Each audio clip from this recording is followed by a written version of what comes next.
January 5th, 1942. Two German officers march through the stone corridors of Colditz Castle, the most escape-proof prison in the Third Reich. Guard dogs, searchlights, armed sentries on every parapet, a full battalion, one soldier for every two prisoners. Field Marshal Göring personally declared this fortress unbreakable. But something about these two officers is wrong. Their buttons are crude lead casts, poured from stolen plumbing over candle flames. The holster is cut from linoleum floor tile. The belt is painted cardboard. A single close look kills the disguise. And right now, a German sergeant sits 10 feet ahead under electric light. One of these men is British Lieutenant Airey Neave. 6 months ago, he tried this exact escape, and the scenery paint on his cap glowed bright green under the searchlights. The guards didn't shoot. They laughed. Tonight, every component has been rebuilt from scratch. But here's what no one expects. The man the Third Reich locked away will one day walk into Nuremberg and force those same commanders to read the charges against their own empire. What drove him to attempt the same suicide mission twice? And what did that first catastrophic failure teach him? May 1940, northern France. German panzer divisions have smashed through the Allied lines and are pouring toward the English Channel. In the port city of Calais, a thin rear guard of British troops fights to delay the advance, buying hours for the evacuation at Dunkirk, 26 miles to the northeast. Lieutenant Airey Neave, 24 years old and fresh from a law degree at Oxford, commands a ragged troop of soldiers from the 1st Searchlight Regiment, Royal Artillery, men he himself described as an ill-assorted, randomly equipped unit, separated from their original positions and armed with whatever they could scrounge. He is not a career soldier. He is a lawyer, handed a rifle, and told to hold a port city against tanks. Their job is not to win. Their job is to make the Germans pay for every block, every alley, every bridge on the road to the harbor, so that 300,000 men can board boats at Dunkirk. Nobody in Calais expects to come home. They are buying time with their lives so that the British Army survives to fight another day. Without Calais holding, the evacuation at Dunkirk collapses. Neave knows this. Every man here knows this. They are fighting to make their deaths mean something. Artillery barrages shake the medieval walls of the old town. Tracer rounds stitch the air red. Smoke turns the sky a dirty orange over the port. The streets are littered with abandoned vehicles, broken glass, and men who stopped moving hours ago. Neave leads his men across an open square toward the docks when a shell detonates nearby, and white-hot shrapnel rips through his right thigh.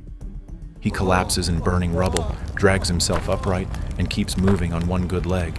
His orders are simply, hold the line, whatever the cost. Around him, men fall and do not get up. The Germans are not slowing down. Every minute Neave's rearguard holds is a minute more for the boats at Dunkirk, and every man here knows the math. On May 23, 1940, a German officer finds Neave crawling through the wreckage, his uniform shredded, his legs soaked in blood. The fight for Calais is over. Neave is hauled to his feet. He is 24 years old, wounded, and a prisoner of war, and from this moment forward, his only mission is to reverse that status. Transport trucks carry him east into Germany. He passes through a camp at Oflag 9A/H near Spangenberg Castle, where he spends months studying the fences and memorizing sentry patterns. In February 1941, he is transferred to Stalag XXA near Thorn in occupied western Poland. In each camp, Neave paces the perimeter and catalogs weaknesses. Captivity is a sentence he refuses to serve.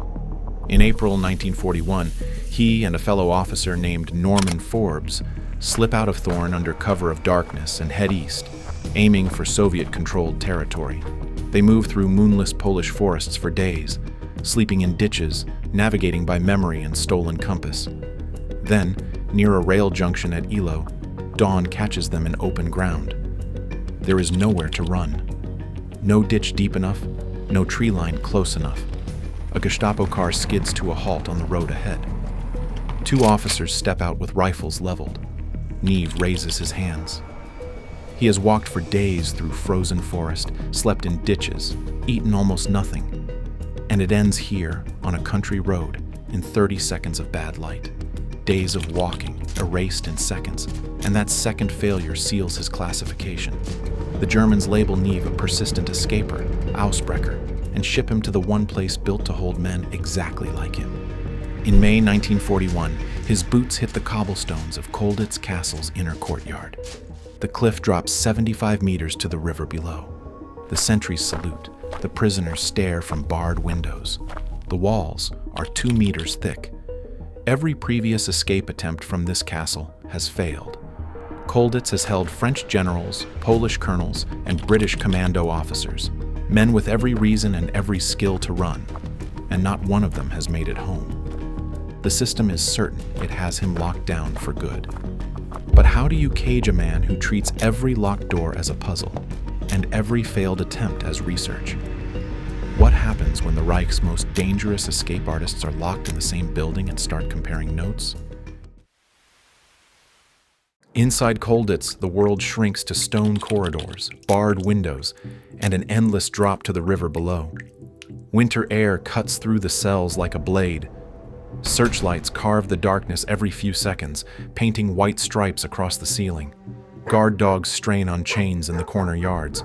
Over 500 officers, British, French, Polish, Dutch, Belgian, share cramped sleeping quarters on hard bunks under constant surveillance. A full German battalion guards the castle, roughly 1 soldier for every 2 prisoners. There is no work detail, no labor assignment, no way to move through the day with purpose. Just stone walls, head counts 4 times a day, and the knowledge that the cliff outside the window drops 75 meters to frozen water. The monotony is deliberate. Boredom, cold, and overcrowding are weapons the Germans wield as effectively as barbed wire. But the Germans have made a catastrophic miscalculation. By concentrating every escape artist in one castle, they have built an academy of defiance. French officers who tunneled out of camps in Bavaria trade intelligence with Polish soldiers who forge documents in Silesia. Dutch prisoners run German accent coaching sessions in their cells. An escape committee, a dozen determined faces hunched under blankets by candle and light, meets after every roll call, coordinating plans so one group's attempt does not blow another's cover. They assign escape officers who track every scheme in progress, allocate scarce materials like dye and wire, and enforce a queue so the castle does not erupt in simultaneous chaos. Neave, intense and quiet, sits among them. Colditz is supposed to crush these men. Instead, it is forging them into a collective intelligence network more sophisticated than any single escape plan. Neave's own scheme takes shape that summer. The British prisoners stage theatrical performances in a small hall inside the castle, concerts, plays, and variety shows that German officers attend from the front rows. Beneath the theater's wooden stage, Neave and his team have identified a route, a trapdoor leading down to a storeroom that connects through a ceiling passage above the guardhouse to the German side of the castle. The plan hinges on a psychological blind spot sentries watch for prisoners climbing walls, cutting wire, or tunneling under floors. No one watches for officers walking calmly out through the German quarters. On the night of August 28, 1941, Neave puts on his disguise, a Polish greatcoat dyed field gray, a black officer's cap slathered in scenery paint, a cardboard belt painted silver, and marches toward the guardhouse with 2 others. A spotlight blazes. A guard shouts halt. In the white flood of the searchlight, the paint on Neave's cap fluoresces a vivid, unmistakable green. Not dark, not dull. Bright radioactive green visible from 30 meters. The guards freeze, then burst out laughing. Paul Priem, the German security officer, strolls over, inspects the glowing cap with theatrical amusement, and delivers his verdict. Corporal Neave is to be sent to the Russian front. 6 months of planning, every stolen material and rehearsed step exposed by a tin of cheap paint nobody thought to test under a searchlight. Mocking salutes follow Neave down the corridor to solitary confinement. In that cell, silence presses from every wall. The humiliation cuts deeper than any punishment. The concept was sound. Walk out disguised as a German officer, exploit the one direction sentries never watch. The execution was amateurish. Cheap paint that betrayed him under strong light. Untested materials. a rushed timeline that left no margin for error. He sits on the narrow bunk, turns the handcuffs on his wrists, and makes a cold decision the strategy survives. Every physical component must be rebuilt from scratch, stress-tested under conditions identical to the real escape, and perfected before he risks his life on the same corridor again. If Colditz was designed to break defiance, it picked the wrong man. He has no materials, no outside contact, and no guarantee the next attempt won't end the same way. But perfecting a disguise that can fool trained soldiers under electric light is one problem. Finding a partner who speaks native quality German without a trace of British accent is another problem entirely. Where inside this stone cage will Neave find someone skilled enough and reckless enough to walk back through that same corridor with him? And when he does, what will it cost both of them to get it right this time? Winter 1941. Months grind past. Neave watches everything. During meals, he charts guard rotations. At roll calls, he times each sentry's patrol to the second. He memorizes faces, rank insignia, habits. Which guard lights a cigarette at the same corner every night? Which sergeant lingers at the gate when it rains? Which shift change runs 3 minutes late on Sundays? He keeps no written notes. A single scrap of paper found in a search ends everything. Every observation goes straight into memory, cataloged and cross-referenced against every other observation. A bored guard, a lax search, a predictable shift change, each gap becomes a weapon stored for later. His partner emerges from the Dutch contingent, Lieutenant Anthony Lutane, a calm, sharp-eyed officer who speaks German without a trace of foreign accent. Not textbook German, not careful German. Native German, the kind that does not pause before a word, does not soften a consonant, does not carry the faint music of another language underneath it. Neave has spent weeks testing candidates, holding quiet conversations in corners of the yard, listening for the hesitation that would get them both killed at the first checkpoint. Lutane has no hesitation. Neave has the stubborn audacity. Lutane has the linguistic precision. Together they form a team built to exploit the single flaw Neave identified in August, the assumption that no one would walk out through the German side of the castle dressed as one of their own. They scrap every remnant of the first attempt. Nothing will be improvised. A Dutch overcoat is stripped, re-dyed, and tailored to the exact shade of Wehrmacht Feldgrau. Scraps of lead plumbing are stolen from the castle walls, melted over smuggled candle stubs, and poured into hand-carved button molds. Neave blows on each cooling button until it matches the weight and sheen of genuine German brass. Linoleum torn from dormitory floors is boiled, shaped and rubbed until it passes for a leather holster. A belt is built from cardboard, painted, and buffed until it gleams like a regulation issue. Every component is tested by candlelight, then tested again under a hoarded electric torch. They work through blind hours past dawn, rebuilding the same disguise that failed, except this time, each piece could survive a second glance. If you're learning something from this story of nerve and craftsmanship, consider subscribing. Most viewers watching right now haven't yet, and one tap helps these stories reach more people. The escape route is refined too. Beneath the theater stage, they have cut a trapdoor leading down into a storeroom. From the storeroom, a corridor runs directly above the German guardhouse and opens onto the officers' courtyard on the Nazi side of the castle. The plan's audacity is its camouflage sentries watch for prisoners climbing walls, cutting wire, tunneling under floors. No one watches for two German officers strolling out the front gate. Beyond the castle, a Dutch prisoner captured near the Swiss border town of Singen has shared critical intelligence about Gestapo checkpoint patterns and crossing points. This man walked the exact roads Neave and Lutane will use. He knows which platforms have permanent identity checks and which only search on market days. He knows the 2-kilometer stretch of border wire near Singen, where the patrol gap runs longest. He was caught, but he was caught making a different mistake on a different road. Neave and Lutane memorize every detail: train schedules, border patrol timings, the names of towns where identity checks are strictest. The date is set January 5th, 1942. That evening, British prisoners stage a performance. German officers sit in the front rows. One sleepy guard mans the gate. Backstage, 4 men, Neave and Lutane, plus one British and one Dutch officer, wait in the darkness above the stage. Their uniforms are pressed. Their forged papers are folded in breast pockets. Lead buttons catch the faintest light. The curtain falls on the final act. Applause fills the hall. Somewhere below, a guard yawns. Everything Neave has built in 5 months of obsessive preparation now rests on the next 90 seconds.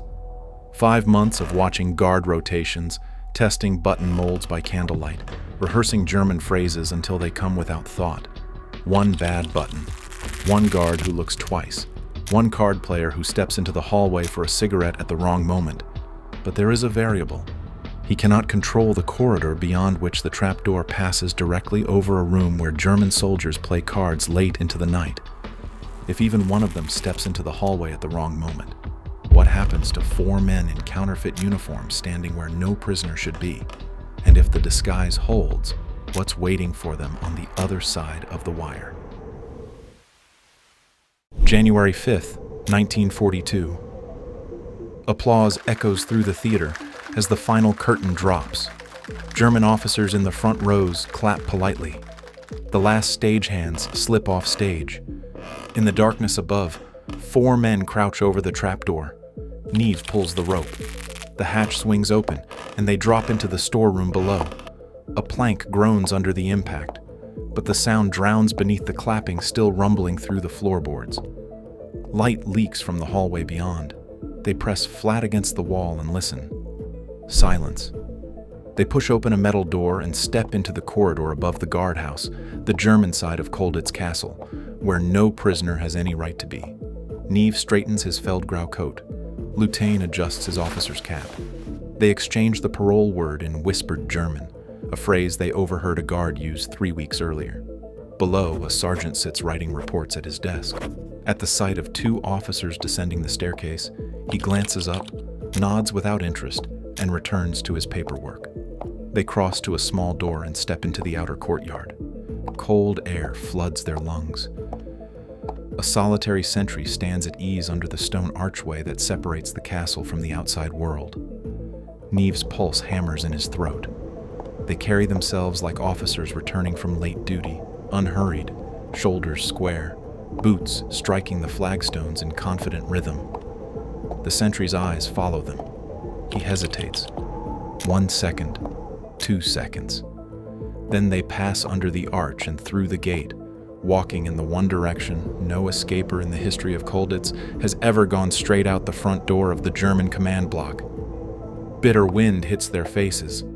They drop into the dry moat, scramble across, and scale the outer wall into Colditz Park. Moonlit trees swallow them. They rip off their German caps and coats and stuff them under brush, revealing civilian clothes layered underneath worn jackets, shabby hats, the disguise of Westphalian factory workers. Lutain grins in the dark. They have just walked out of the most secure prison in the Third Reich in under 5 minutes. They split up to have the risk. Neave boards a freight train at Leisnig before dawn, a German newspaper open on his lap as camouflage. A regional train carries him south. Each station platform is a dice roll. A suspicious conductor, an alert policeman, a checkpoint he did not anticipate. At Ulm, he changes trains for Singen, the last German town before the Swiss frontier. Outside Singen, he links back up with Lutain near a forest road. 2 Hitler Youth boys, rifles slung over their shoulders, challenge every man on the path. They tell Neave and Lutain they are searching for 2 escaped prisoners of war reported in the district. Neave presents his forged papers with deliberately trembling hands. A nervous factory worker from Cologne. Nothing more. The boys study the documents. One lowers his rifle. The other shrugs and waves them on. The 2 men they are hunting stand 5 feet in front of them and walk away unchallenged. At midnight, they reach the border wire. Snow covers the ground, pale under a thin moon. They crawl through tangled barbed wire in the freezing dark, coats snagging on rusted barbs, hands numb, clawing uphill toward Swiss territory. The temperature has dropped well below 0. Altitude gain comes in inches. Neave's fingers bleed against the frozen metal, then the ground levels. A signpost appears in the gloom, its lettering Swiss. They stumble into the village of Ramsen, hearts hammering so hard the sound seems to fill the empty street. A Swiss border guard sits on a bench nearby, smoking a cigarette in the cold. Neave straightens up, walks over on shaking legs, and claps the startled man on the shoulder in broken Swiss German. 84 hours have passed since the trapdoor opened beneath the theater stage at Colditz. Airey Neave is the first British officer to escape Colditz Castle. After a grueling journey through France, across the Pyrenees, and via Gibraltar, he reaches England and is awarded the Military Cross. But Colditz was not the destination. It was the proving ground. What do you offer a man who memorized every corridor of an escape-proof castle and walked through it wearing the enemy's uniform? And what happens when the Reich that once locked him away finally collapses, and someone has to walk into its ruins and face the men who built it? MI9 recruits Neave immediately. This covert branch runs escape networks across occupied Europe, the Pat O'Leary line through southern France, the Comet line through Belgium, and over the Pyrenees into Spain. Neave, codenamed Saturday, now designs the tools that keep these lines running: compasses hidden inside buttons, silk maps sewn into coat linings, forged documents smuggled into prison camps inside hollowed-out chess pieces. He sketches every corridor of Colditz from memory, arming MI9 with floor plans for future operations. He trains downed air crews in evasion, using the exact methods that carry him from Saxony to Switzerland. By war's end, the networks Neave helps operate have guided roughly 7,000 Allied airmen and soldiers out of occupied Europe and back to Britain. The man who once crawled through barbed wire alone now orchestrates freedom at industrial scale. Then comes the reckoning.